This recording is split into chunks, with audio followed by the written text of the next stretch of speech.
الله الرحمن الرحيم للفقراء المهاجرين الذين أخرجوا من ديارهم وأموالهم يبتغون فضلا من الله ورضوانا وينصرون الله ورسوله أولئك هم الصادقون والذين تبوأوا الدار والإيمان من قبلهم يحبون من هاجر إليهم ولا يجدون في صدورهم حاجة مما أوتوا ويؤثرون على أنفسهم ولو كان بهم خصاصة ومن يوق شح نفسه فأولئك هم المفلحون والذين جاءوا من بعدهم يقولون ربنا اغفر لنا ولإخواننا الذين سبقونا بالإيمان ولا تجعل في قلوبنا غلا للذين آمنوا ربنا إنك رؤوف رحيم صدق الله العظيم۔ سورۃ الحشر کی آیہ نمبر 8 سے 10 تک آیات آپ کے سامنے تلاوت کی گئی۔ ان آیات مبارکہ سے پہلے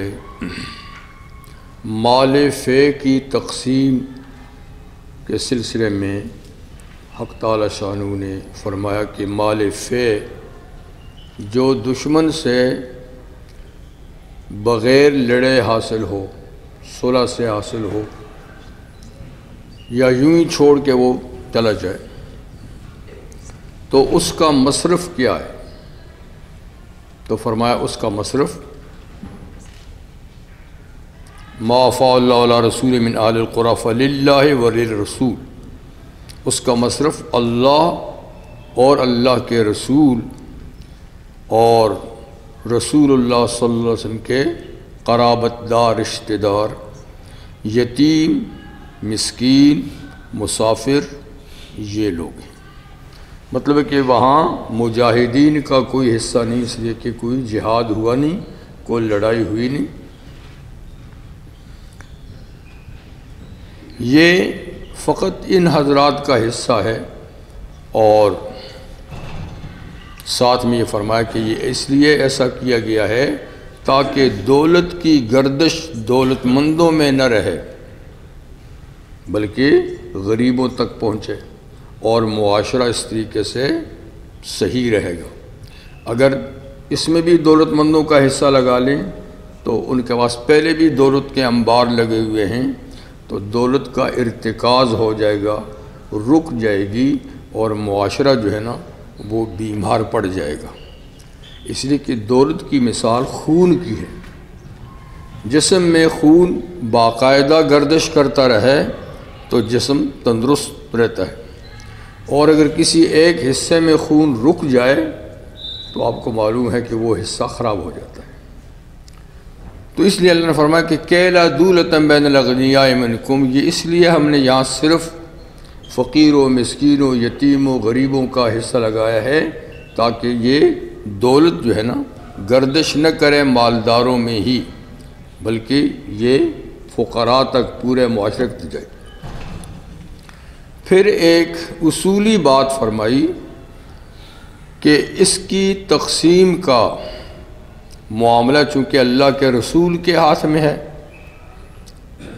رسول صلی اللہ علیہ وسلم بھی مال فے کے مالک نہیں ہیں، حصے دار ہیں، حصے دار ہیں۔ ایک حصہ ان کا ہے، ان کے رشتہ داروں کا ہے، یتیموں مسکینوں کا ہے۔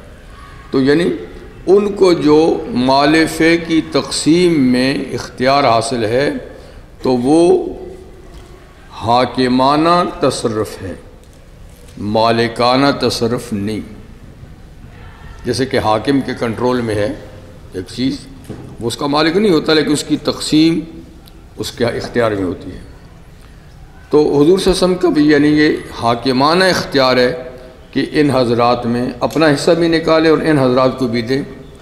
اب جب وہ تقسیم کریں گے تو اپنی ثوابدید پہ تقسیم کریں گے،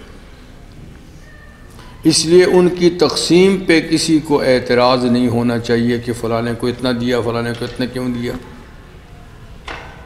اس لیے ایک اصولی بات ہے کہ ما آتاکم الرسول فخذوہ، جو تم کو رسول اللہ صلی اللہ علیہ وسلم دے دیں بس اس کو لے لیے کرو خاموشی سے، اور جس چیز سے روکیں اس سے باز رہو۔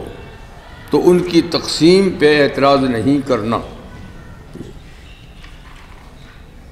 یہ آیہ کریمہ یہاں تو مال فے کی تقسیم پر اعتراض نہ کرنے کے سلسلے میں ہے، لیکن یہ ایک عام قاعدہ ہے، عام قانون بھی ہے کہ جو کچھ بھی اللہ کے رسول کی طرف سے دین کی بات آئے اس کو لو۔ یہ نہ دیکھو کہ یہ تو قرآن مجید میں نہیں ہے، یہ تو قرآن مجید میں نہیں ہے۔ تو کتنی ہی دین کی باتیں ہیں جو قرآن حکیم میں یعنی وحی جلی میں نہیں ہیں، لیکن اللہ کے رسول کہتے ہیں یہ کرو یہ نہ کرو، وہ بھی دین اور شریعت ہے، اس کو بھی آپ کو لینا ہے۔ عبداللہ بن مسعود رضی اللہ تعالیٰ عنہ کی گفتگو بات چیت ایک خاتون سے ہوئی، تو انہوں نے فرمایا کہ نبی کریم صلی اللہ علیہ وسلم نے، یعنی یہ بات بعد میں کہی، پہلے انہوں نے کہا کہ اس خاتون پر خدا کی پھٹکار اور لعنت ہے جو جسم کو گدواتی ہے یا گدتی یا خود یا دوسروں سے گدواتی ہے، جیسے کہ وہ کرتے ہیں نا آج کل، یا تو مرد بھی کرتے ہیں عورتیں بھی، اور جو اپنے بال خوبصورت بنانے کے لیے دوسری عورت سے بال لیتی ہے اور جو اس کو دیتی ہے، دونوں پہ پھٹکار ہے۔ جو اپنے ابرو کے بال تراش کے چھوٹے چھوٹے چھوٹے خوبصورتی کے لیے کرتی ہے، جو اپنے دانتوں کو ریتی سے رگڑ رگڑ کر خوبصورت بناتی ہے، تو اس پہ پھٹکار ہے۔ اس خاتون نے کہا کہ یعنی عبداللہ آپ کیسی بات کرتے ہو، میں نے تو قرآن پڑھا ہے اور ان کاموں پر کچھ کرنے کے لیے کوئی حکم تو نہیں آیا۔ اس نے کہا آپ نے نہیں پڑھا ہے، اگر آپ نے پڑھا ہوتا تو آپ اعتراض نہیں کرتی۔ کیا قرآن میں یہ آیت نہیں ہے کہ ما آتاکم الرسول فخذوہ، جو کچھ رسول اللہ کہے اس کو بھی لو؟ تو یہ جو کچھ میں کہتا ہوں یہ آیت تو نہیں ہے، لیکن رسول صلی اللہ علیہ وسلم کا فرمان ہے، اس لیے قرآن ہی کہتا ہے کہ ان کی بات کو لو۔ تو یہ جیسا کہ قرآن میں ہے، اسی طریقے سے کئی ایک مسائل ہیں، ٹھیک ہے۔ تو یہ ایک عام قانون ہے کہ جو چیز نبی کریم علیہ السلام نے فرمائی ہے، کسی کام کے کرنے کا حکم دیا ہے، کسی سے روکا ہے، وہ دین اور شریعت کی بات ہے، اس کو لینا ضروری ہے۔ اس کے بعد یہ نہیں دیکھنا کہ یہ تو فلاں آیت میں نہیں ہے، یہ تو قرآن میں نہیں ہے۔ کچھ لوگ ایسا کرتے رہتے ہیں۔ ایک تو مصرف بتا دیا، اب دوسرا مصرف آج کی آیت میں بتاتے ہیں کہ مال فے کا دوسرا مصرف کیا ہے، کن لوگوں کو دیا جائے۔ ایک تو نبی کریم علیہ السلام کا حصہ ذاتی طور پہ، ٹھیک۔ دوسرا آپ کے رشتہ دار، یعنی وہ جو 5 فیملیاں میں نے آپ کو بتائی ہیں، آل عباس، آل علی، آل جعفر، آل عقیل، آل حارث، آپ کے خاندان میں یہ 5 فیملیاں ایسی ہیں جن کو زکوٰۃ صدقہ لینا جائز نہیں، اور یہ مسلمان تھے یا نہ تھے پر حضور کی حمایت کرتے رہے ہیں، ہر مشکل میں آپ کے ساتھ کھڑے رہے ہیں، اس لیے حضور صلی اللہ علیہ وسلم کی مدد کرنے کی وجہ سے، حمایت کرنے کی وجہ سے ان کا بھی حصہ ہے، ٹھیک ہے نا۔ اب چونکہ حضور صلی اللہ علیہ وسلم دنیا میں نہیں ہیں، آپ کا اپنا حصہ بھی نہیں رہا، اور آپ کے یہ جو قرابت دار ہیں ان کو بھی جو کچھ ملتا تھا آپ کی مدد اور نصرت کی وجہ سے، وہ مدد اور نصرت بھی نہیں رہی، لہذا وہ بھی ساقط ہو گیا۔ تو اب مال فے اگر ہو لیکن اب وہ چیزیں نہیں رہیں، اب جو مال فے ہو یا مال غنیمت ہو، دونوں بیت المال میں جائیں گے، سرکاری خزانے میں جائیں گے، ٹھیک ہے نا۔ اس وقت معاشرہ بھی مختصر سا تھا، جی اور ضرورتیں بھی اس طرح کی تھیں تو اس سے پوری کی جاتی تھی۔ اب تو معاشرہ بھی بہت بڑا پھیل گیا ہے اور اس طرح کے مال فے آتے بھی کہاں ہیں جی۔ اور یہ کہ مال غنیمت کا یہ میں نے جب بتایا کہ اب تو باقاعدہ فوجیں ہیں، ان کی تنخواہیں ہیں، ان کی وردیاں ہیں، ان کی رہائش ہے، سب کچھ ہے، اس لیے مال غنیمت میں بھی فوجیوں کا کوئی حصہ نہیں۔ دشمن سے جو مال غنیمت حاصل ہوگا وہ بھی سرکاری خزانے میں جائے گا، مال فے یہ بھی حکومت کے، اور پھر حکومت غریبوں میں جس طریقے سے یہ مصارف ہیں ان لوگوں میں تقسیم کریں۔ تو دوسرا مصرف یہاں جو بتایا وہ یہ للفقراء المہاجرین، کہ یہ مال فے فقراء مہاجرین کا بھی ہے، ان کا بھی اس میں حصہ ہے، ان پہ بھی اس کو خرچ کیا جائے گا۔ فقراء مہاجرین یعنی جو لوگ ہجرت کر کے مدینہ منورہ آئے حضور صلی اللہ علیہ وسلم کے زمانے میں دین ایمان بچانے کے لیے، وہ سب کچھ چھوڑ کر آئے تھے مکہ میں، دشمن نے کوئی چیز ان کو ساتھ لے جانے کی اجازت نہیں دی، بلکہ بیچارے خود ہی چھپ چھپا کر آئے، تو ان کے پاس کچھ نہیں تھا۔ اگر مکہ میں ان کے پاس جائیدادیں تھیں، دولت تھی، مال تھا، سب کچھ تھا، لیکن وہ اب سب کچھ چھوڑ کر مدینہ آئے، اب وہ فقیر ہیں، اب وہ مہاجر کیا ہیں؟ فقیر ہیں، اور فقیر بھی مستحق مال فے کا، تو مال فے میں اس کو بھی دیا جائے گا۔ اس سے یہ مسئلہ نکلا کہ اگر دشمن مسلمانوں کے ملک پہ حملہ آور ہو اور غالب آ جائے، چھین لے ان سے، تو مسلمانوں سے چھینی ہوئی چیزوں کا وہ مالک بن جاتا ہے، اب مسلمان اس کے مالک نہیں رہیں گے۔ اسی طرح مسلمان اگر دشمن کے ملک پہ حملہ کرتے ہیں اور اس کے کسی علاقے کو وہ قبضہ میں لے لیتے ہیں، چھین لیتے ہیں اور ان کو نکال دیتے ہیں، تو ان کی اموال اور جائیدادوں کے مسلمان مالک بن جاتے ہیں۔ یہ شرعی قانون اس آیت سے نکلا کہ وہ فقیر ہو جاتے ہیں۔ فقیر کا کیا مطلب؟ وہ جائیدادیں ان کی نہیں رہی، وہ ان کے قبضے میں چلی گئیں، وہ مالک بن گئے، اگرچہ ان کا جیسے بھی قبضہ ہو، لیکن دشمن جب حملہ کرتا ہے اور قبضہ کرتا ہے تو قبضے کے بعد اس کا مالک بن جاتا ہے۔ یہ اور بات ہے کہ پھر بعد میں آپ حملہ کریں اور پھر اس کے مالک بن جائیں۔ دوسری بات یہ کہ نبی کریم صلی اللہ علیہ وسلم جب فتح مکہ کے موقع پہ مکہ مکرمہ تشریف لے گئے تو آپ سے پوچھا کہ حضور آپ کہاں ٹھہریں گے؟ کہاں ٹھہریں گے مطلب کہ یہاں تو جب آپ ہجرت سے پہلے آپ کا گھر تھا، کیا اس گھر میں ٹھہریں گے؟ وہ گھر آپ کا ہے تو آپ کہاں ٹھہریں گے؟ تو حضور نے فرمایا کہ ہمارے ٹھہرنے کی جگہ کہاں رہی، وہ تو عقیل بن ابی طالب نے بیچ بھی ڈالا ہے۔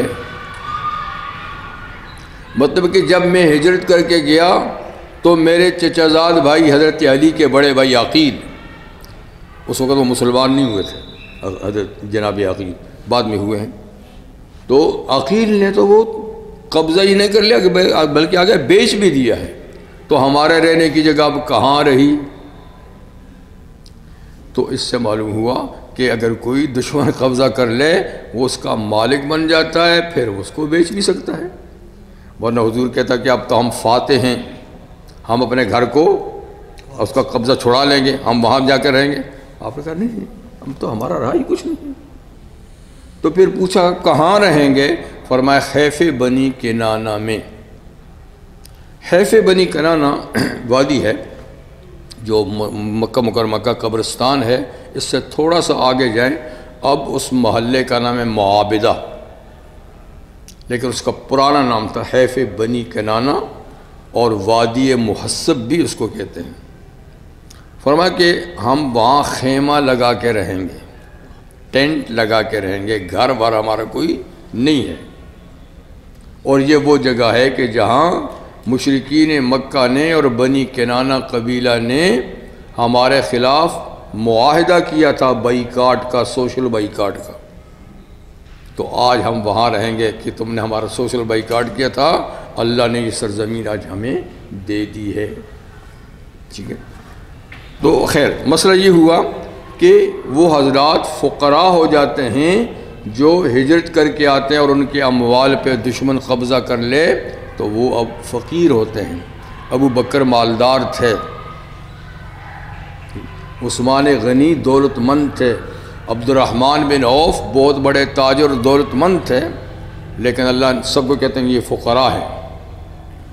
اب یہاں پر مدینہ آئے ہیں، ان کے پاس کچھ نہیں ہے، تو لہٰذا ایک تو نبی کریم علیہ السلام نے آل مدینہ کے ساتھ ان کا بھائی چارہ کر کے ان کی مشکلات کو دور کیا، اور دوسرا ان کو مال فے کے مستحقین میں بھی شمار کیا. فرمایا کہ الذین، یہ فقراء مہاجرین وہ لوگ ہیں، اخرجوا من دیارہم، یہ اپنے گھروں سے نکالے گئے ہیں، نکلنے پہ مجبور کیے گئے ہیں، خوشی سے نہیں آئے. ان پر مکہ کی سرزمین تنگ کر دی گئی تھی. جیسے نبی کریم صلی اللہ علیہ وسلم جب ہجرت کر کے تشریف لائے، ایک پہاڑی پہ چڑھے اور آپ نے مکہ کی طرف دیکھ کر کہا کتنا پیارا شہر ہے، کتنا محبوب شہر ہے، اگر اس کے مکین مجھے نکلنے پہ مجبور نہ کرتے تو میں اس کو چھوڑ کے نہ جاتا. اے مکہ، میں تجھے خوشی سے چھوڑ کے نہیں جا رہا، اگر یہ لوگ مجھے جانے پہ مجبور نہیں کرتے. تو مطلب یہ ہے کہ یہ نکالے گئے، نکلنے پہ مجبور کیے گئے. وَأَمْوَالِهِمْ، گھروں سے بھی اور مالوں سے بھی، مال بھی ساتھ نہیں لے جانے دیا گیا، بلکہ صرف جان بچا کر بیچارے نکلے. تو یہ کیوں نکلے؟ مال بھی چھوڑا، گھر بھی چھوڑے، وطن بھی چھوڑا، کیوں؟ اور وطن بھی مکہ جیسا. يَبْتَغُونَ فَضْلًا مِّنَ اللَّهِ وَرِضْوَانًا، یہ تلاش کرتے ہیں اللہ کا فضل اور اس کی رضامندی. ان کے نکلنے کا مقصد کوئی تجارت بزنس نہیں، کوئی سیر و سیاحت نہیں، کوئی کسی سے ملاقات نہیں، بلکہ محض اس لیے نکلے ہیں کہ وہاں اللہ کی رضا حاصل کرنا ان کے لیے مشکل تھا، اس کی عبادت نہیں کر سکتے تھے، اور فضل کا تلاش کرنا بھی مشکل تھا. تو دو چیزیں حاصل کرنے کے لیے انہوں نے ہجرت کی، فضل اور رضوان. قرآن مجید میں فضل کا لفظ بہت جگہ آیا ہے، اور یہ ایک بڑا جامع لفظ ہے. اس میں ہر طرح کی اچھی چیز آ جاتی ہے جس کی تلاش کی جائے، ہر جائز اور اچھی چیز. علم کی تلاش بھی فضل ہے جی، اور باقی، لیکن زیادہ تر یہ رزق حلال کی تلاش کے لیے لفظ آیا ہے. فضل سے مراد رزق حلال، جسے جمعے کی نماز کے لیے آیا ہے کہ اذا قضیت الصلاۃ فانتشروا فی الارض وابتغوا من فضل اللہ، جب جمعے کی نماز ہو جائے زمین میں پھیل جاؤ اور اللہ کا فضل تلاش کرو، یعنی رزق حلال تلاش کرو. تو زیادہ تر یہ رزق حلال کے لیے یہ لفظ آتا ہے. اور جامع لفظ اس لحاظ سے کہ ایک آیت میں اللہ نے فرمایا وَاسْأَلُوا اللَّهَ مِن فَضْلِهِ، اللہ سے اس کا فضل مانگا کرو. تو یا صرف رزق حلال نہیں، فضل سے مراد ہر نعمت، فضل سے ہر نعمت، اللہ سے اس کا فضل مانگو. بس فضل مانگ لیا تو گننے کی ضرورت نہیں کہ یا اللہ یہ دے یہ دے یہ دے یہ دے. جو چیز بھی اچھی ہے وہ فضل ہے، وہ بس میں نے مانگ لیا. ٹھیک ہے نا؟ تو فضل کا عام معنی بھی ہے اور خاص. شاہ ولی اللہ رحمہ اللہ اپنی اصطلاح میں کہتے ہیں فضل سے مراد ارتفاق،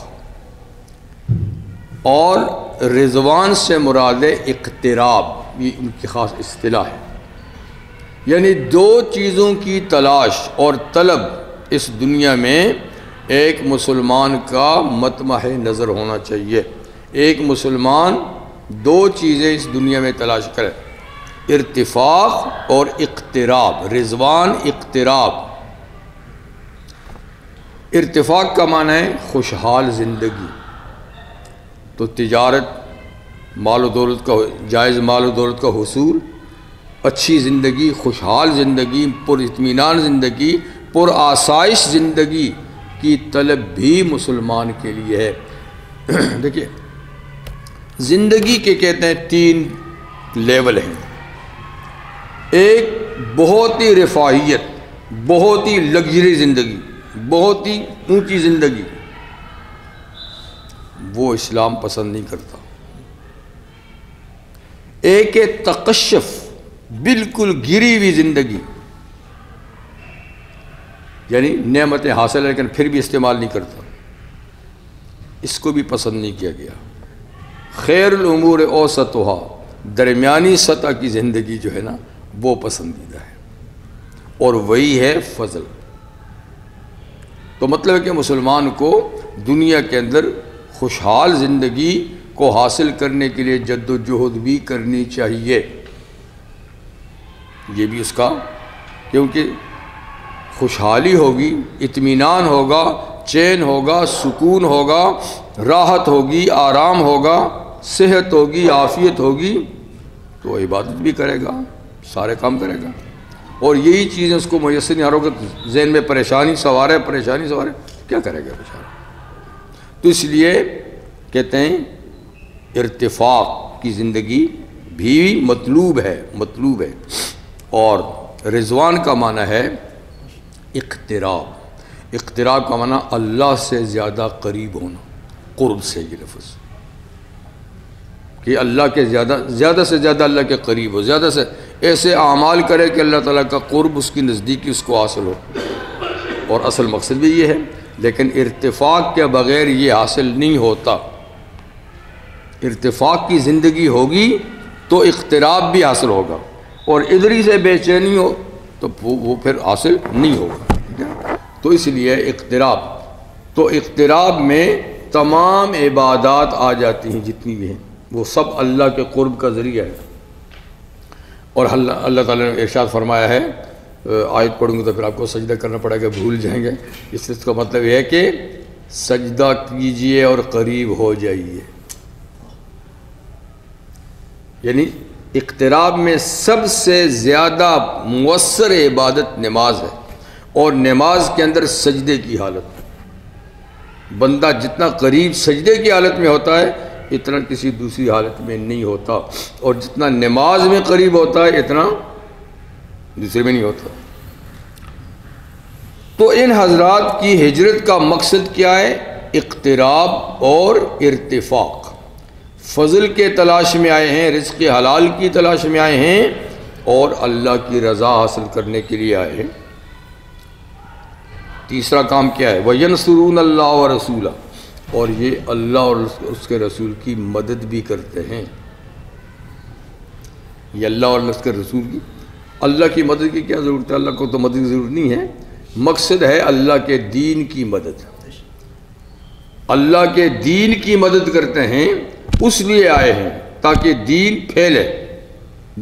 تو دین کو پھیلانے کے لیے ہجرت مؤثر ذریعہ ہے، کیونکہ مکہ میں نہیں ہو سکتا تھا دین کے پھیلاؤ کا کام، مدینہ میں حالات سازگار ہوئے تو یہاں یہ کام ہوا۔ تو یہ اس لیے آئے ہیں تاکہ اللہ کی مدد ہو، اس کے دین کی مدد ہو، اور رسول صلی اللہ علیہ وسلم کی مدد تو ظاہر بات ہے کہ وہ جسمانی طور پہ بھی ہو سکتی ہے، آپ کی دعوت پہ آپ کے ساتھ جانا، آپ کی حفاظت کرنا، آپ کے ساتھ جہاد جنگوں میں جانا، یہ رسول کی مدد ہے۔ تو دین کی مدد اور رسول کی مدد بھی ان کے پیش نظر ہے، اس لیے یہ لوگ مستحق ہیں کس کے؟ مال فے کے، مال فے کے۔ پھر اللہ فرماتا ہے اولئک الصادقون، دیکھو یہ بناوٹی لوگ نہیں ہیں، یہ بالکل سچے کھرے مومن ہیں، سچے اور کھرے لوگ ہیں، یہ سچے لوگ ہیں۔ یہ کن کے بارے میں فرمایا؟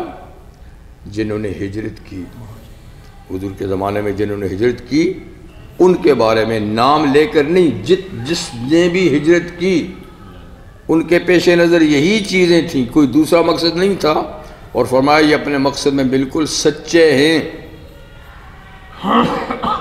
اب ان لوگوں کو دیکھیے جو کہتے تھے یہ سچے نہیں ہیں، یہ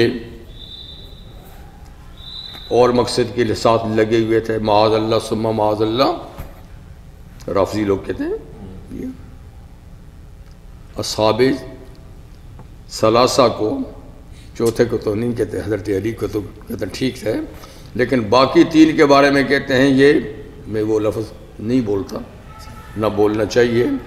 ہاں کہتے ہیں بھائی یہ تو صرف مقصد کے لیے تھے، اقتدار کے لیے تھے، بس وہ چلے گئے۔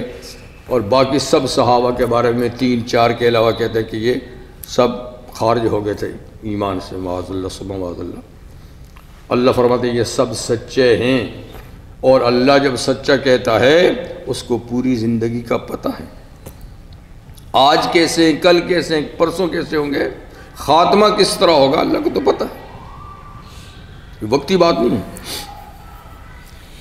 تو یہ ہو گیا مہاجرین کی فضیلت اور ان کا استحقاق مال فے میں۔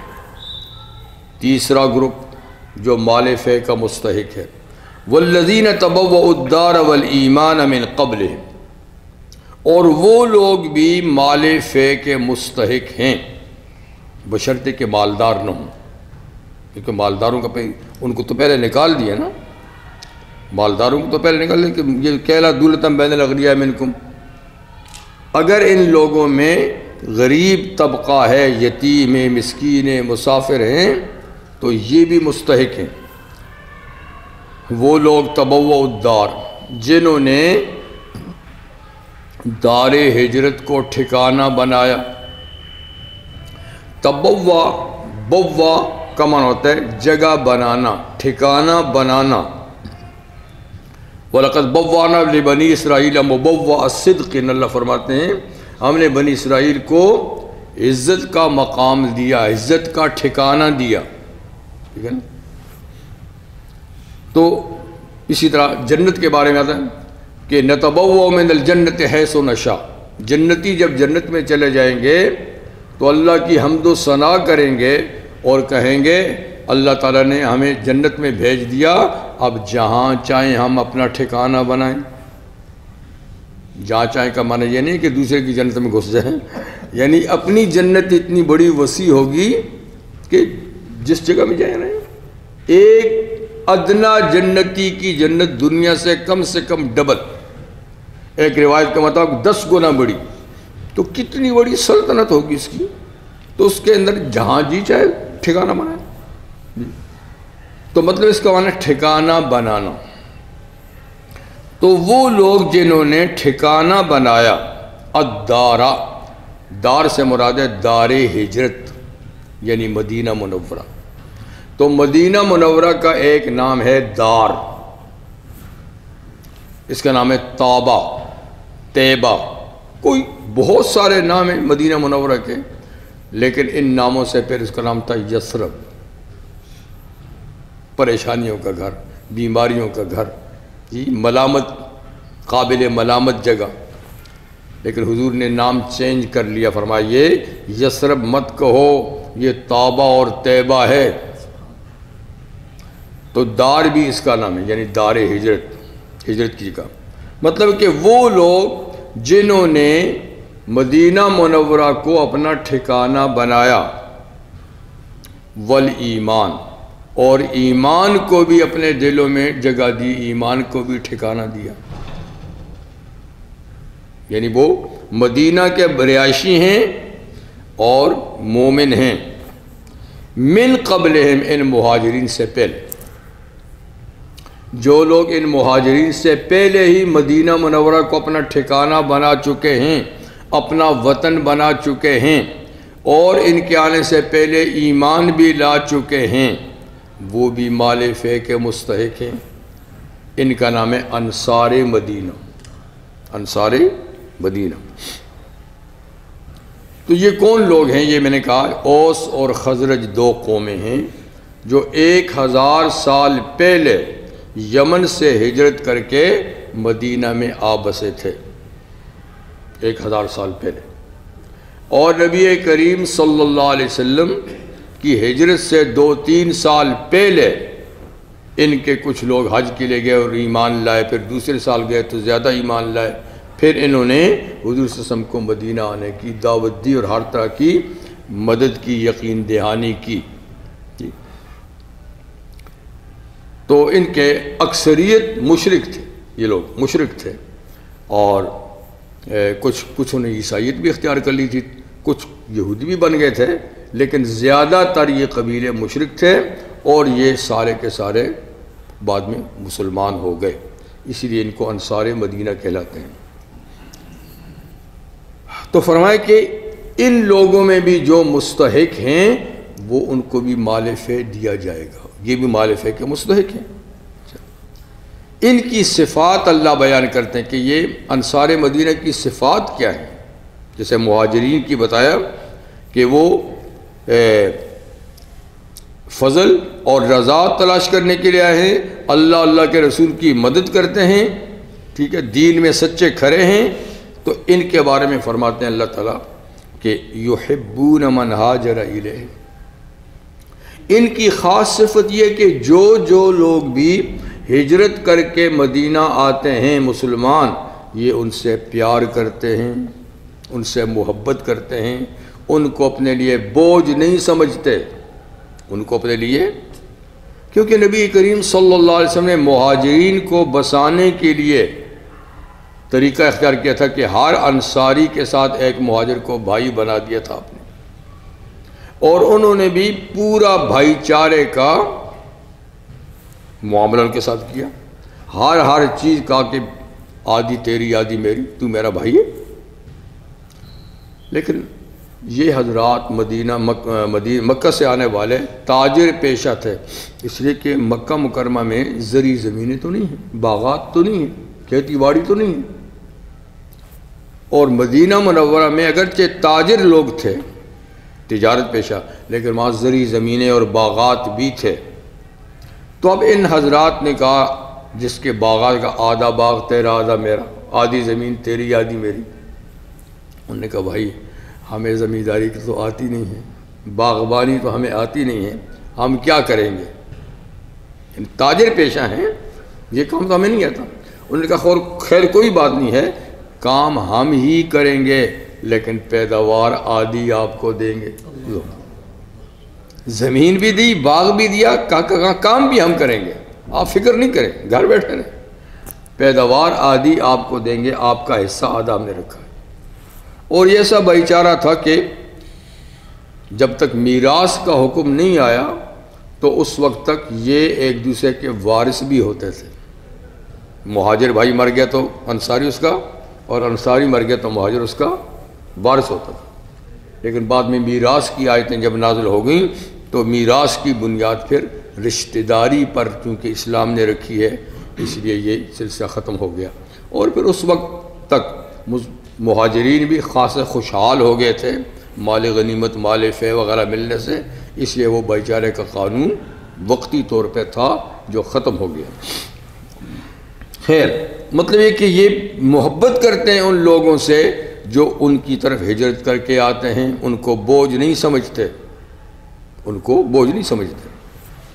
اور وَلَا يَجِدُونَ فِي صُدُورِهِمْ حَاجَةً مِّمَّا أُوتُوا، جو کچھ مہاجرین کو دیا جاتا ہے اس کے بارے میں اپنے دل میں کوئی تنگی بھی محسوس نہیں کرتے کہ حضور صلی اللہ علیہ وسلم اگر کوئی چیز ان مہاجرین کو دے، ان کو نہ دیں، تو یہ محسوس نہیں کرتے دل میں کوئی حسد، کوئی کینہ نہیں ہے کہ ہمیں کیوں نہیں دیتے، انہی کو کیوں دیتے ہیں، ٹھیک ہے، تو اپنے دل میں کوئی تنگی محسوس نہیں کہتے اچھا ہے ان کو دیجئے، ان بیچاروں کے گھر نہیں ہیں، ان کے پاس جائیداد نہیں ہے، کچھ نہیں ہے، خوش ہوتے ہیں۔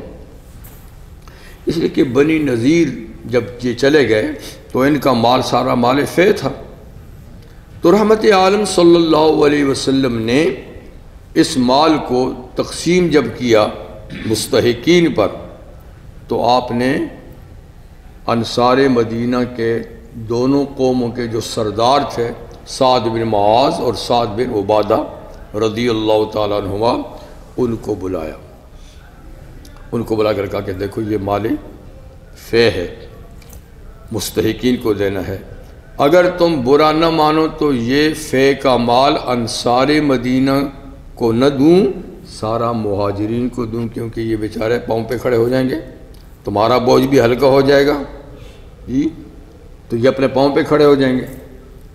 تو نے کہا حضور بالکل بالکل، بصد خوشی، ہمیں کچھ بھی نہ دیں، ہماری قوم کو کچھ بھی نہ دیں، انہی کو دیں، اور جو ہم نے دیا ہے وہ بھی ان کے پاس رہنے دیں، وہ بھی ہم واپس نہیں لیتے۔ یعنی حضور کا مقصد یہ تھا نا کہ تم اپنی دی ہوئی چیزیں واپس لے لو اور ان کو مال فے میں سے دے دیتے ہیں، تمہارا بوجھ بھی ہلکا ہو جائے گا۔ ان کا نہیں، ہم نے جو دیا ہے وہ بھی ان کو رہنے دیں اور باقی سارا ان کو دیں، ہمیں مت دیں۔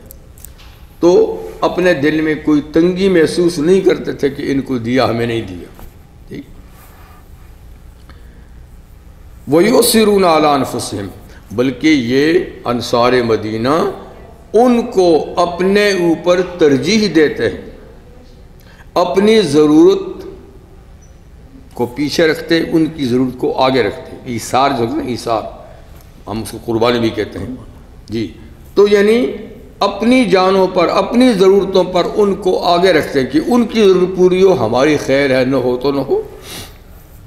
وَلَوْ كَانَ بِهِمْ خَصَاصَةٌ، اچھا جی، اگر کہ ان کو خود بھی حاجت ہو اس چیز کی، پھر بھی کہتے ہیں ہمیں ہماری حاجت کو رہنے دیجئے، ان کی پوری کیجئے۔ تو صحابہ کی تاریخ میں بے شمار واقعات ہیں اس ایثار اور اس جذبے کے کہ انہوں نے انصار مدینہ نے یعنی مہاجرین صحابہ کے لیے کتنی قربانیاں دیں اور خود آپس میں ایک دوسرے پر کتنی قربانیاں دیتے رہے، بے شمار واقعات۔ یہی آیت جب نازل ہوئی تو اس سے پہلے ایک واقعہ ہوا تھا، حضور صلی اللہ علیہ وسلم کے گھر میں آپ کے پاس مسجد میں کوئی شخص آیا، کہا مجھے اپنا مہمان بنا دیجیے۔ تو حضور نے گھر میں پیغام بھیجا تو کہا جی ہمارے پاس تو آج ماشاءاللہ مہمان کے لیے کوئی چیز ہے نہیں ہے۔ تو آپ نے پھر صحابہ سے کہا کہ کوئی ہے جو میرے مہمان کو مہمان بنا دے؟ تو ایک صحابی اٹھ کر کہ حضور میں آپ کے مہمان کو، وہ اپنے گھر میں لے گیا، بیوی سے کہا آج تو بڑی خوش نصیبی کی بات ہے، حضور کا مہمان ہمارا مہمان ہے، تو کوئی چیز رکھنی نہیں ہے۔ اس نے کہا اللہ کے بندے چیز ہے ہی کیا کہ رکھیں، صرف بچوں کا کھانا ہے، میرے تیرے لیے بھی نہیں ہے، بچوں کا کھانا ہے، تو باقی تو خیر خیریت ہے۔ اس نے کہا بس ہے تو صحیح نا، کہا بچوں کو بہلا کر سلا دو جی، کھانا تیار کر دو، وہ مہمان کو کھلائیں گے، حضور کا مہمان ہے، بڑی خوش نصیبی کی بات ہے۔ اور یہ کہ جب کھانا تیار ہو جائے تو اکیلا وہ کھائے گا نہیں، ہم بھی ساتھ میں بیٹھ جائیں گے، لیکن آپ چراغ گل کر دینا، چراغ بجھا دینا، تاکہ وہ سارا کھانا یہی کھا لے اور ہم ویسے ہی بیٹھے رہیں گے ساتھ۔ تو ایسے ہی کیا بیوی نے، وہ کھانا مہمان نے کھا لیا، یہ بھی بھوکے، بچے بھی بھوکے۔ صبح کو جب مسجد میں گئے تو حضور نے فرمایا رات کی کاروائی پر آیت آ گئی ہے کہ یؤثرون علی انفسہم، اپنے اوپر دوسروں کو ترجیح دیتے ہیں، ان کی ضرورت کو آگے رکھتے ہیں اگرچہ خود بھی حاجت مند ہوں، بھوکے ہوں۔ تو بہرحال صحابہ کا یہ کئی واقعات ہیں ان کی زندگیوں میں، جب بعد میں ماشاءاللہ کافی دولت بھی آئی تب بھی ان کی ایثار اور قربانیوں کا یہی حال تھا۔ حضرت عمر کے زمانے خلافت میں کافی دولت تھی، کافی مال غنیمت آیا تھا، سب صحابہ دولت مند تھے ماشاءاللہ، لیکن یہی حال تھا ایثار اور قربانی کا۔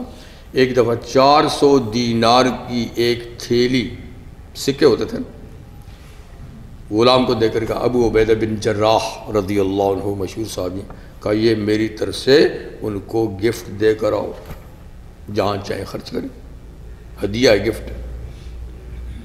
اور تھوڑی دیر کھڑا ہو کے دیکھنا کرتا کیا ابو عبیدہ، وہ دے کر آگے آپ کے پاس گفٹ آیا ہے حضرت عمر کا، خلیفہ امیر المومنین کا۔ انہوں نے لیا، اسی وقت ہاتھ میں ہے، اسی وقت مدینہ منورہ کے جتنے غرباء، جتنے وہ جانتے تھے، سب کو بلا کر پوری تھیلی تقسیم کر دی، پوری تھیلی تقسیم کر دی۔ اپنے نوکر نے اپنے غلام نے کہا کہ بھائی کچھ اپنے لیے بھی چھوڑا تھا. اب کیا چھوڑا ہوتا, پہلے کہتا تو کچھ کر لیتا. پھر انہوں نے ایسی تھیلی ایک حضرت معاذ بن جبل رضی اللہ عنہ کو بھیجی. وہاں بھی بھیجنے والے کو کہا کہ ذرا دیکھنا کیا کرتے. انہوں نے بھی سارے پیسے تقسیم کیے. آخر میں 2 دینار بچے تو ان کے غلام نے کہا جی آپ گھر میں بھی تو کچھ نہیں ہے, کچھ اپنے لیے. کہا اچھا. بیوی نے کہا کیا اپنے لیے بھی کچھ رکھ دیں. تو جب 2 بچے تو انہوں نے کہا چلو یہ میری بیوی کو دے دو. کہتی ہے میرے گھر میں کچھ نہیں ہے. باقی سب انہوں نے بھی اسی وقت تقسیم کر دیے, اسی وقت تقسیم کر دیے. اور یہ تو مشہور حضرت عائشہ صدیقہ کا آپ کو معلوم ہے کہ ان کے پاس 20,000 درہم عبداللہ بن زبیر نے بھیجے اور شام تک سارے کے سارے ختم ہو گئے, تقسیم کر دیے. تو یہ ایثار تھا ان حضرات کا. اور وہ مشہور واقعہ تو آپ کو ایک معلوم ہی ہے, جنگ میں ایک زخمی پڑا ہے, جاں بلب ہے, پانی اس کے پاس لے کر گئے. دوسرا کرا رہا تھا, کہا پہلے اس کو پلا دو. اس کے پاس گئے, دوسرا تیسرا کرتے کرتے کرتے کسی نے نہیں پیا, سب شہید ہو گئے. جام شہادت پہ پانی یوں کا یوں رہ گیا. پہلے والے کے پاس آیا تو وہ شہید ہو گیا, پھر دوسرا تیسرے. یہ حال تھا ان حضرات کا, اور ان کی اس صداقت اور قربانی سے دنیا میں اسلام پھیلا ہے. آج وہ چیزیں کہاں ہیں؟ حسد ہے, بغض ہے, جی نفسا نفسی کا عالم ہے, ایک دوسرے کو کچھ سمجھتے ہی نہیں ہیں. تو اللہ فرماتا ہے یہ ہیں لوگ. جی وَمَن يُوقَ شُحَّ نَفْسِهِ, اور جو شخص اپنے نفس کے بخل سے بچا لیا گیا, اس کے نفس سے بخل نکال دیا گیا, فَأُولَٰئِكَ هُمُ الْمُفْلِحُونَ, یہ لوگ ہیں کامیاب. لیکن جن کے دلوں میں بخل بھرا ہوا ہو تو فرماؤ کامیابی کہاں ہو, وہ تو ناکامی. تو آج ناکامی کے راستے پہ جا رہے ہیں. تو یہ دوسرا یعنی تیسرا طبقہ ہوا جن کو فرمایا کہ یہ بھی مال فے کے مستحق ہیں, ان میں بھی غریب یتیم ہوں, انصار میں ان کو دو. تو حضور نے اسی لیے فرمایا کہ حضور نے ارشاد فرمایا کہ حب الانصار من الایمان و بغض الانصار من النفاق. انصار سے محبت کرنا ایمان کی نشانی ہے, اور ان سے بغض رکھنا نفاق کی نشانی ہے. آج کتنے ہیں جو ان حضرات کو کچھ سمجھتے ہی نہیں ہیں, حالانکہ ان حضرات سے محبت رکھنا یہ جزء ایمان ہے, جزء ایمان ہے. امام شعبی رحمہ اللہ بہت بڑے تابعی ہیں, 500 صحابہ سے ان کی ملاقاتیں ہوئیں, حدیث بھی انہوں نے کی. وہ فرماتے ہیں کہ روافض کی بدنصیبی ہے کہ اگر آپ یہودی سے پوچھیں کہ تمہاری امت میں افضل ترین لوگ کون تھے, تو وہ کہیں گے جو حضرت موسیٰ علیہ السلام کے زمانے میں ان کے ساتھ تھے, ان کے جو صحابی تھے وہ امت میں افضل تھے. آپ عیسائیوں سے پوچھیں کہ تم میں افضل لوگ کون تھے, وہ کہیں گے حواری, جنہوں نے حضرت عیسیٰ علیہ السلام کی دعوت کر نحن انصار اللہ, ہم اللہ کے دین کے مددگار ہیں آپ کے ساتھ, کہ وہ افضل تھے سب سے. لیکن کسی رافضی سے پوچھیں اس امت کے افضل لوگ, وہ کہیں گے وہ تو سب سے گئے گزرے تھے سوائے 2-4 کے, حضرت سلمان, حضرت مقداد, حضرت علی, جی حضرت عمار, بس کہتے یہ 4-5 تھے, باقی تو سب حضور کے جانے کے بعد. کتنی بدنصیبی کی بات. ایک طرف ہمیشہ نبی کے ساتھ والے سب سے افضل ہوتے ہیں, اور دیکھیے ہمارے ہاں عقیدہ بھی یہ ہے کہ صحابی کہتے ہیں کس کو, جس نے ایک لمحہ ایک سیکنڈ حضور صلی اللہ علیہ وسلم کی صحبت حاصل کی ہو. بے شک دیکھا نہیں, نابینا تھا, مگر حضور کی مجلس میں پہنچ گیا, کلمہ پڑھ لیا, اور ایک لمحہ ہی رہا, پھر مر گیا, وہ صحابی ہے، جو صحابی ہے، اور ساری دنیا کے نیک لوگ اکٹھے ہو جائیں اس صحابی کے مقام کو نہیں پہنچ سکتے۔ تو حضور کی صحبت تو معمولی بات نہیں ہے۔ پھر جن لوگوں نے آپ کے ساتھ، آپ کے پیچھے نمازیں پڑھی، آپ کی دعوت میں لبیک کی، آپ کے ساتھ جہاد کیے، آپ کی مدد اور نصرت کی، کتنے عالی مقام لوگ ہیں، کتنے عالی مقام لوگ ہیں۔ لیکن بدنصیبی کا بھی کوئی علاج نہیں ہے کہ کوئی کہے کہ نہیں صاحب وہ تم وہ ایسے تھے۔ کیا اللہ تعالیٰ حضور فرماتے کہ ان اللہ اختارنی واختار لی اصحابی، اللہ نے مجھے چنا ہے اس مرتبے اور مقام کے لیے، مجھے چنا ہے، منتخب کیا ہے، اور میرے لیے ساتھی بھی خدا ہی نے چنے ہیں۔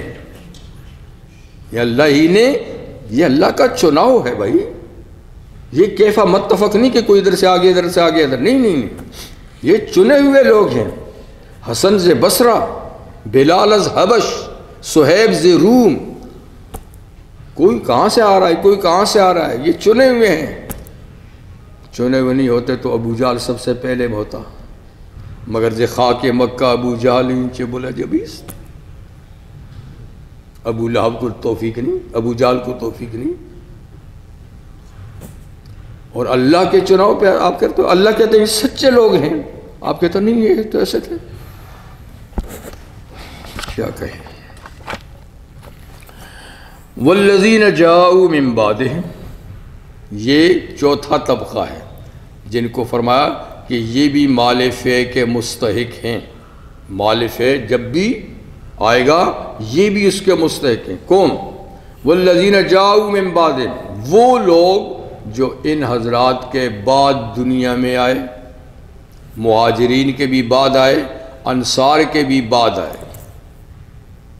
کچھ حضرات تو کہتے ہیں کہ بعد سے مراد یہ کہ ان سے متصل تابعین تبع تابعین، لیکن صحیح بات یہ کہ تا قیامت آنے والے لوگ اس میں مراد ہیں۔ ہم سب لوگ اس میں مراد ہیں کہ جو لوگ بھی مہاجرین اور انصار کے بعد آئے قیامت تک مسلمان، جی وہ بھی اس مال کے مستحق ہیں، مال فے کے۔ اگر ان کے زمانوں میں مال فے آئے، ان کے غرباء مساکین میں بھی تقسیم ہوگا، ٹھیک ہے نا؟ لیکن اس کے ساتھ یہ شرط آگے لگائی ہے، شرط لگائی۔ اسی لیے نبی کریم علیہ السلام نے خیبر کے مال غنیمت کو سب کو تقسیم نہیں کیا تھا، کچھ تو آپ نے تقسیم کی، زمین باغات مہاجرین میں، اس میں جو آپ کے ساتھ مجاہدین تھے، تو باقی کچھ رہنے بھی دیا۔ اور جب عراق فتح ہوا حضرت عمر رضی اللہ عنہ کے زمانے میں، تو آپ نے بالکل اس کو تقسیم نہیں کیا مجاہدین نے، ساری زمینیں کہا یہ آنے والے لوگوں کے لیے بھی کچھ رہے نا، اگر میں صرف مجاہدین میں بانٹ دوں گا، انہی میں وراثت چلے گی، تو آنے والے کیا کریں گے؟ یہ تو پھر ارتکاز ہی ہو جائے گا۔ تو انہوں نے تقسیم چھوڑ دی تھی، کہا یہ آنے والی نسلوں کے ضرورت مندوں کے لیے اس کو رہنے دو۔ تو بہرحال اب تو وہ سلسلے ہی نہیں ہے، تو اللہ تعالیٰ فرماتا ہے کہ یہ لوگ بھی مال فے کے مستحق ہیں، اگر ان میں کوئی غریب، یتیم، مسکین، مسافر ہیں ان کو بھی دیا جائے گا، جو زمانے میں یعنی حاکم ہوں گے وہ ان کو، ان ضرورت مندوں کو بھی دیں۔ تو وہ لوگ جو ان کے بعد آئے، مہاجرین انصار کے بعد یعنی صحابہ کے بعد، لیکن ان کی پہچان کیا ہے؟ آئے تو بہت سارے ہیں، پر ان کی جو مستحق ہیں ان کی پہچان کیا ہے؟ کہ ان کی پہچان صرف یہ ہے کہ وہ اگلوں کے لیے دعا کرتے ہیں،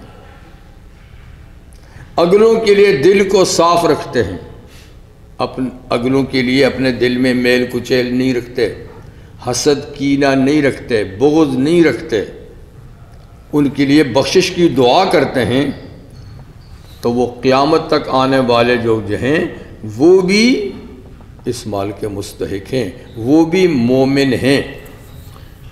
وہ لوگ جو ان کے بعد آئے، یقولون، وہ اپنی دعاؤں میں کہتے ہیں، ربنا اغفر لنا، اے اللہ ہمیں بخش دے، وَلِإِخْوَانِنَا الَّذِينَ سَبَقُونَا بِالْإِيمَانِ، اور ہمارے ان بھائیوں کو بھی بخش دے جو ہم سے پہلے ایمان لا چکے ہیں، جو ہم سے جنہوں نے سبقت کر لی، پہل کر لی ایمان لانے میں، ان کو بھی ان کی غلطیوں کو معاف کر دے۔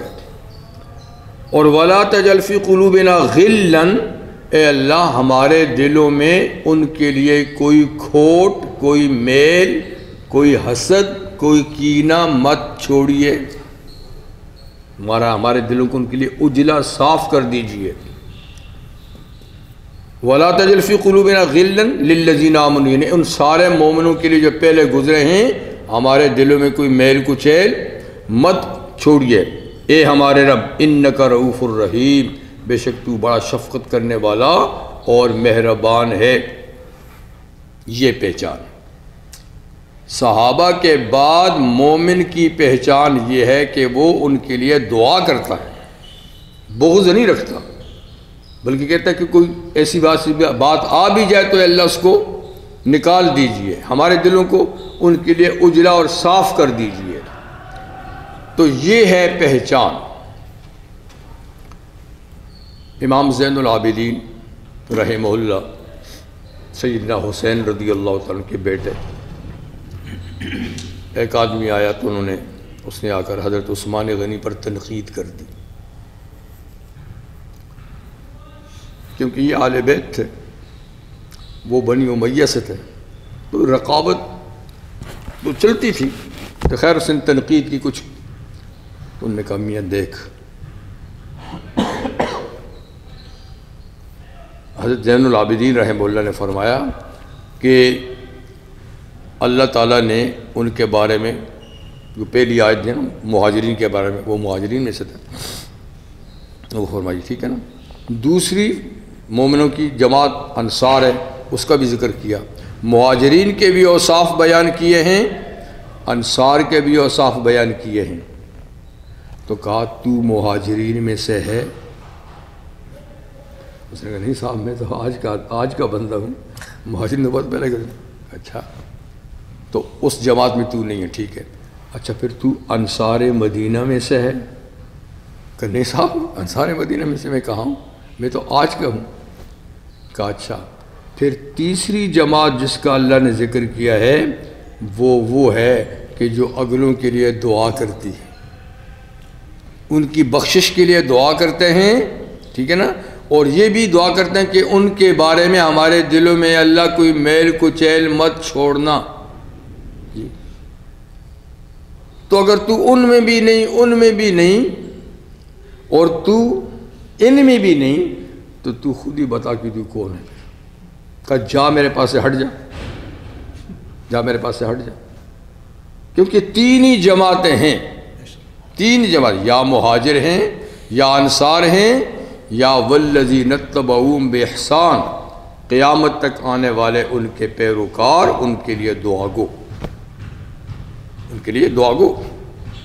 حضرت عبداللہ بن عباس رضی اللہ عنہ فرماتے ہیں کہ اللہ تعالیٰ جانتے تھے کہ صحابہ میں بھی اختلاف ہوں گے،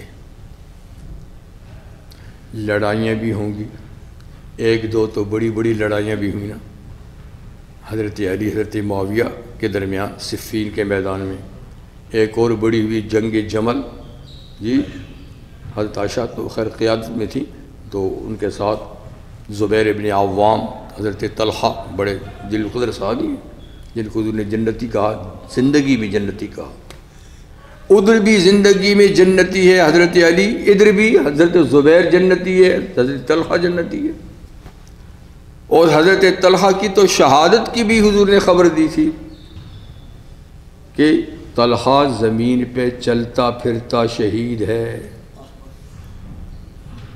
چلتا پھرتا شہید ہے، تو شہید کو غلط کام تو نہیں کر سکتا نا۔ اس کے باوجود ان کی فوجیں ٹکرائیں، یہ حضرات انہی میں شہید بھی ہو گئے۔ اب آپ کس کو کہیں گے غلط، حضرت علی کو کہیں گے یا ان کو کہیں گے؟ تو مطلب ہے کہ بڑی بڑی جنگیں بھی ہوئیں، چھوٹے موٹے بھی شکوے شکایات ہوتے ہیں، انسان ہیں، ہوتے ہیں، لیکن اس کے باوجود حضرت عبداللہ کہتے ہیں اس کے باوجود اللہ فرماتے ہیں کہ وہ لوگ ٹھیک ہیں جو ان کے لیے دعائے مغفرت کرتے ہیں، کسی کی طرفداری نہیں، وہ ان کے معاملات ہیں، اللہ جانے وہ جانے، وہ فیصلہ اللہ کریں گے، ہم کون ہوتے فیصلہ کرنے والے کہ یہ حق پہ تھا یہ غلط پہ تھا؟ ہمیں جس چیز کا حکم ہے ہم وہ کریں، وہ کیا؟ ربنا اغفر لنا ولاخواننا، یا اللہ ان کی خطائیں بھی معاف کر، ہماری خطائیں بھی معاف کر، ان کی غلطیاں بھی معاف کر، ہماری بھی معاف کر۔ تو ہم کو وہ کام کرنا ہے جس کی ذمہ داری ہم پہ لگائی گئی ہے، نہ یہ کہ ہم ان کے مقدمے کے جج بنیں اور فیصلہ کریں یا ان کی طرف سے وکالت کریں، یہ کون سی بات ہوئی؟ تو ان سے ہم نہیں کہتے کہ وہ کوئی معصوم شخصیات تھے اور ان سے کوئی غلطی ہوئی نہیں، وہ بھی انسان تھے، معصوم تو صرف اللہ کا نبی، ٹھیک ہے نا؟ لیکن ان کی نیکیاں اتنی زیادہ ہیں جو ان کی غلطیوں پہ بھاری ہیں، نیکیاں اتنی زیادہ ہیں جو غلطیوں پہ بھاری ہیں، اللہ تولیں گے عمل، گنیں گے نہیں قیامت کے دن ان کے اعمال کا جو وزن ہوگا۔ اسی لیے حضور نے فرمایا کہ میرے صحابہ کو برا بھلا مت کہو، ان کا 1 کلو خرچ کیا ہوا تمہارا احد پہاڑ سے بھی زیادہ وزنی ہے، 1 کلو۔ تو ان کا 1 قدم جو حضور کے ساتھ چلا کیا وزن ہے اس کا، ان کی 1 نماز جو حضور کے پیچھے ہوئی، آپ ساری زندگی سجدے میں پڑے رہے ہیں۔ تو بات یہ ہے کہ ٹھیک ہے غلطیاں ہوئیں، لیکن وہ غلطیوں پہ ٹھہرتے نہیں تھے، اللہ ان کو جلدی توبہ کی توفیق دے دیتے تھے، یا اس کے بعد کوئی اتنا بڑا کام کر لیتے تھے کہ اس کی وہ غلطی مٹ جاتی تھی۔ تو یہ بات ہے۔ پھر اللہ تعالیٰ فرماتے ہیں سورہ اعراف میں کہ ہم جنت میں داخل کرنے سے پہلے ہی مسلمانوں کے دلوں سے ایک دوسرے کے لیے جو دنیا میں کھوٹ تھی اس کو نکال دیں گے۔ دنیا میں ایک دوسرے سے جو کسی کی جائز ناراضگی بھی تھی، جنت میں کوئی ناراضگی لے کے نہیں جائے گا، اس کو ہم پہلے نکال لیں گے۔ تو حضرت علی فرمایا کرتے تھے کہ شاید یہ آیت ہمارے بارے میں نازل ہوئی ہو، کیونکہ ہمیں بھی ایک دوسرے سے شکوہ شکایت ہوتی ہے، شکوہ شکایت ہوتی ہے، تو اللہ تعالیٰ اس کو پہلے ہی نکال دیں گے، پھر اجرے کر کے جنت میں بھیج دیں گے۔ تو خیر یہاں اللہ تعالیٰ نے پورا نقشہ ہمیں بتا دیا، اس نقشے کے مطابق جو رہیں گے وہ ہیں اہل ایمان، اور جو اس سے ہٹ کے کوئی اور رستے اختیار کرتے ہیں، اللہ حافظ، ہم کیا کہہ سکتے ہیں ان کے بارے میں؟ جی ابھی تو میں نے شروع کیا، کیا بجا ہے؟ 7 بج گئے؟ وہ واقعی ٹھیک ہے۔ سبحانک اللہم وبحمدک اشہد ان لا الہ الا اللہ استغفرک و اتوب الیک۔